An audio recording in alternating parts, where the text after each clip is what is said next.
China's zero sparrow policy. Being able to no longer ignore or pretend it wasn't happening, the so-called journalists at the New York Times finally acknowledged the little matter of China's forced humanitarian lockdown crisis. The Times ran a story Tuesday headlined, "China's zero COVID mess proves autocracy hurts everyone." The subheadline explained, "The fear in China is that the strict coronavirus policy has become another Mao-style political campaign with devastating effects." The article begins by describing China's Great Sparrow extermination of 1958, after Chairman Mao blamed wild sparrows for his failed agricultural policy, declared the hapless birds to be pests, and called for up to 2 billion birds to be killed nationwide. The near extinction of Chinese sparrows predictably led to insect infestations. Nature abhors a vacuum, folks, which ultimately ruined crops and contributed to the Great Famine. That, of course, starved tens of millions of Chinese to death in the next 3 years. That's how central planning works, when you're never allowed to question the central planners. The Times implies China's zero COVID policy is like Mao's zero sparrow policy. It quotes Yi Qing, a Chinese legal scholar, who wrote, "They're not countering the pandemic, they're creating disasters." Now don't bother searching for Yi's online article. It was swiftly deleted. Cancelled for speaking out against the regime? Sound familiar?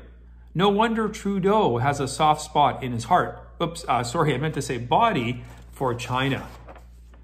The disease has become politicized. Yu Weiping, an official in Shanghai Disease Control Office, told a person who called to complain about the city's response to the ongoing outbreak. In a recorded phone call that was shared widely before being censored, the official said she had advised the government to let people with no or mild symptoms quarantine at home and instead focus on vaccination drives. But no one listened, she explained to the caller. As of Monday, estimates suggest as many as 45 large Chinese cities are under full or partial lockdown. Lang Ziping, a party-line Chinese economist, previously had bragged on his verified Weibo account that the lockdowns demonstrated the power of China. But on Monday, he reported that his own mother had died after the city's COVID restrictions delayed treatment for her kidney disease. "I hope tragedies like this won't happen again," he wrote. Now, isn't it odd that folks who favor and advocate for insane policies seemed all so happy to do so when these policies don't impact them? But as soon as these policies negatively impact them in any way, they're the first ones calling for the abolition of these policies. The Times ended the story by quoting Lawrence Lee, a business consultant in Shanghai. "We believe that sacrificing minority interests in favor of the collective is just. Like many Chinese," he said, "what's happening in Shanghai echoes Mao's 1958 Zero Sparrow campaign. History repeats itself again and again," he said. Although the article diligently avoids describing the most appalling stories emerging from the shuttered city, the mere fact that the Times is finally reporting about the lockdowns, however timidly, is a good sign. The Chinese government and those controlling it are public relations whores. They fear embarrassment more than anything else, and their obviously disastrous attempt to centrally plan a lockdown is more than embarrassing. It's deadly.